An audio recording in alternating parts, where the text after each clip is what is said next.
But first, where would we be without jeans? Probably all wearing cords. And for those who like their denims to be a cut above the rest, here's a factory that makes designer jeans. There are 19 different pieces of fabric for each pair. First, they plot out all the different shapes on a computer to make sure they use every inch of denim.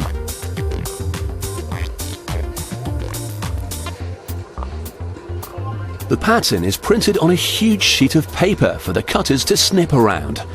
All the pieces are coded to make sure an inside pocket doesn't end up getting stitched onto an inside leg.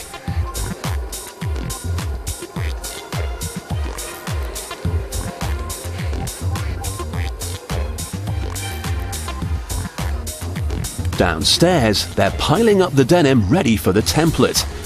They cut between 20 and 40 layers at a time, depending on how thick it is. This lady takes her work very seriously. If the material isn't lying flat, the jeans will be botched. Once it's all straightened out, they put the pattern on top. Then they can get cutting.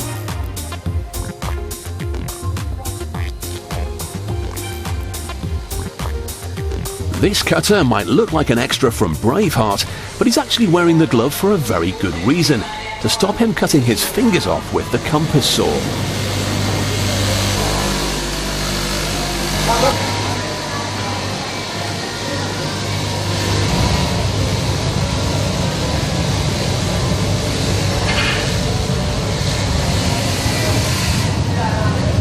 The cut denim is taken through to a noisy sewing hall, where around 300 people make up to 6,000 pairs of jeans a day. They'll use over 6 miles of denim and a staggering 750 miles of thread. That's nearly enough to stretch all the way from London to Madrid.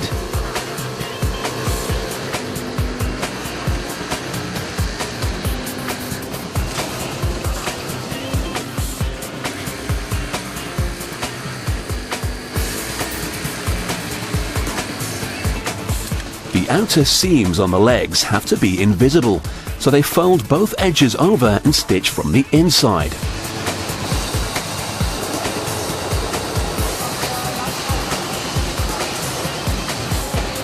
The jeans are handed from station to station, with some 25 people working on any individual pair.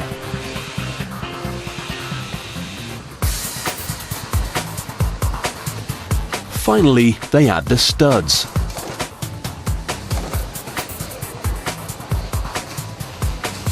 They have to sew the buttons on the old-fashioned way.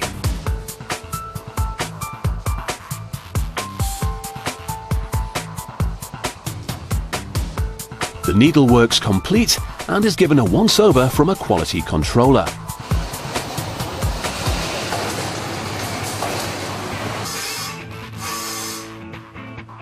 These jeans are going to be given a distressed look. They're inflated and then workers scuff them with sandpaper. It's all done by hand, so every pair is a one-off. When they get washed later, the colour will run from the scuffed areas to make them look worn.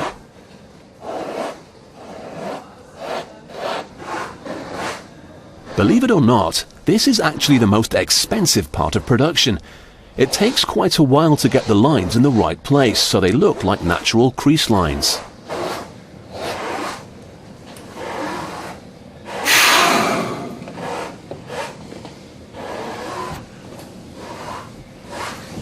The next step in making them look like well-worn classics is chemical treatment.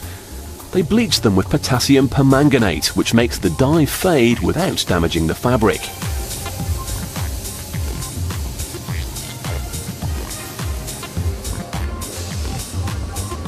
More durable denim gets a sandblasting. The jeans are fixed to clamps. And then the unit is sealed so that sand isn't flying all over the place. A worker sprays a pair with about 1 kilo of sand at 4 bars of pressure. He has to be careful not to spray the same spot for too long, or the fabric will be damaged. Last, but perhaps least, there's the stonewash look. Apparently, some people think it's still fashionable. To get a stonewash effect, you need stones. 50 kilos of them.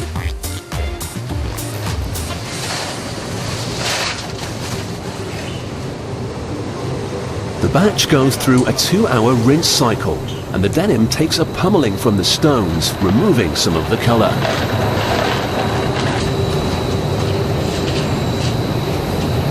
When it's finished, a worker unloads the giant machine.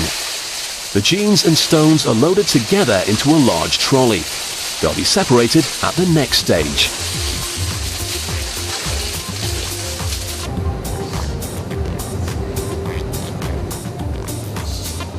As the jeans are tipped out of the trolley, many of the stones are left behind. Those that remain are sieved out through holes in the dryer. All of them are collected and will be reused over and over again.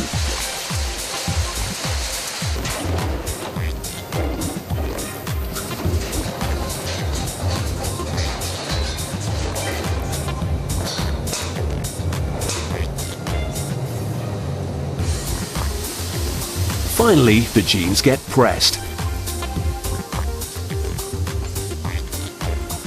Again, this is done by inflating them, but this time with steam. And at last, they're finished. Whether they've been distressed, bleached, or even stonewashed, they'll soon be hitting a high street near you.